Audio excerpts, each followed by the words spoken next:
Hey folks, I'm attorney Roger P. Foley, and today, like many days, I'm disgusted with the medical system in our country.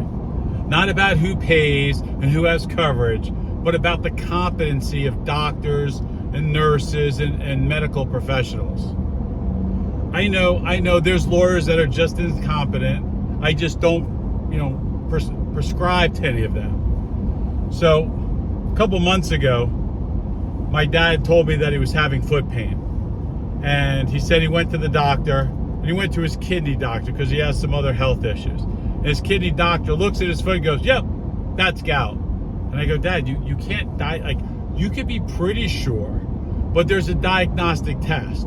They take blood or they take a little needle and they withdraw some of the fluid where the joint is and the crystal, and they can tell that it's gout. There has to be a diagnostic determination." So first doctor, kidney doctor goes, yep, that's gout. Then he goes to a podiatrist. No one takes a test because insurance pays. They clipped his fingernail, like his toenail. Then today, I get a call that he's in the hospital and he's having his 2 toes amputated. It bothers me because I wish I could be there every second of every moment to help. But like a son with a parent, sometimes parents think that the kids are dumb, and sometimes you grow up and you realize that your parents aren't as smart or as logical when it comes to certain things. So my dad calls me and he's in the hospital, and they have to amputate 2 toes. If they don't amputate immediately, same day, he risks losing his foot and his leg. Think about that, right? Now, he went to the doctor several months ago, and they went, yeah, and then he went back again, and they went, yeah, it's just gout, No test, just visual observation.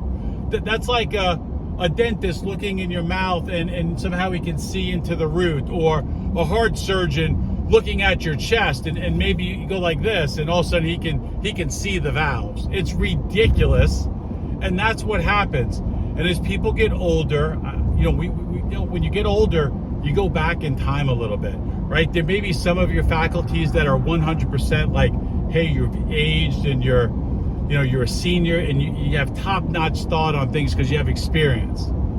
But then there's certain things that you turn into like a 7-year-old and you don't have a clue, and you have to be guided.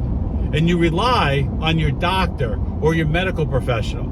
And in this case, 2 people, 2 separate doctors, no clue. And now he goes to the GP, and the GP goes, yeah, let me get an x-ray, let me get an MRI, let's test you, let's find out what you got. Yeah, there's an infection. Now the infection's so bad you got to amputate the toes. Now, my dad just calls me, right? And my dad's hours from me, so I can't get to him instantaneously. And he says that I'm done. I go, you're done? You were just in the waiting room, like it was 10 minutes ago. He goes, yeah, the surgeon came in and said, listen, the anesthesiologist is caught up with somebody else. I could do it another way. And I go, what other way could he do it? He's like, I'll just shoot you up with Novocaine and cut your toes off. It sounds like a friggin' episode of Dexter. And my dad said yes. Would I say yes? No. Would most people say yes? No. But my dad, he said yes. So now, they literally shoot him with Novocaine, which we all know, everyone's been to a dentist, right? You give Novocaine, it lasts maybe an hour, hour and a half, depends on how much they, juiced you up with. And they haven't given him pain medication yet. And I'm listening to the nurse, well, do you have any pain? He goes, yeah, it's like a 1 or a 2. I mean, I'm starting to feel, and I say, Dad, take the medicine now. And she goes, well, look, if it starts to hurt more, you tell me, and then I'll call the doctor, and then he'll write. What, are you out of your, I can't even fathom that this is our medical system. Let me know when your toe that I just cut off starts to hurt. Doc, common sense tells you as soon as the Novocaine, kicks out, it's going to hurt. And it's going to go from 0 to 100 like that. And I was like, take the medicine, tell the nurse to get on the phone with the doctor, because then you got to get through to the doctor, and then the doctor's busy, and then the doctor's hooking up with the nurse or whatever, cheating on their wife.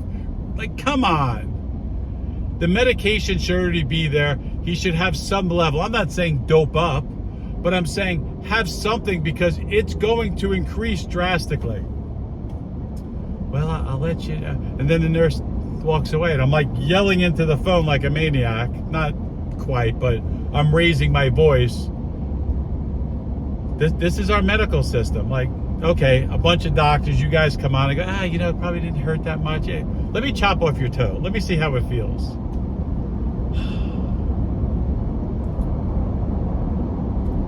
There's people that are squared away, and there are people that are discombobulated. It's a military terms. A lot of people are not squared away, right? Think about whoever you hire to do whatever. It doesn't matter if it's a lawyer or a doctor, someone with a PhD. It doesn't matter. There's inherent laziness and cutting corners and greed, like every sin that like you could possibly, and it exists. And if you don't stand up, if you're not the squeaky wheel, unfortunately, and I know, like, in about 45 minutes, he's going to be screaming at the top of his lungs, and then they're going to call the doctor, and then there's going to, why go through that when you can take the edge off right now? My dad doesn't take drugs. My dad's 77 years old. He doesn't do any drugs. So give him something. So, like, he's already, because it takes a little bit to kick in. Doesn't kick in. Like, sure, if you give him Dilaudid or morphine, it might kick in. But you know those they don't last long. They're very short-lived medications. And I have hands-free and assist and auto drive and all this on this car. So, pleased with the comments about, keep your hands at the wheel. Like, I'm doing 65 in the right lane and there's no cars around me. Please. Sometimes you get annoyed with the comments on YouTube. Anyway, I'm attorney Roger P. Foley. I get you. And I'm trying to do more and more, and I'm trying to learn more and more so I can go after these people. It's not a money grabber. Like, when you see someone in pain, when you see someone who doesn't know better, when you see someone who isn't comprehending the gravity of the situation, you want to scream, you want to shout, you want to help them. Doesn't matter if it's family or not. It has nothing to do with my father. If a client was calling me, I would be just as upset. Anyway, you guys have a great day. Be blessed.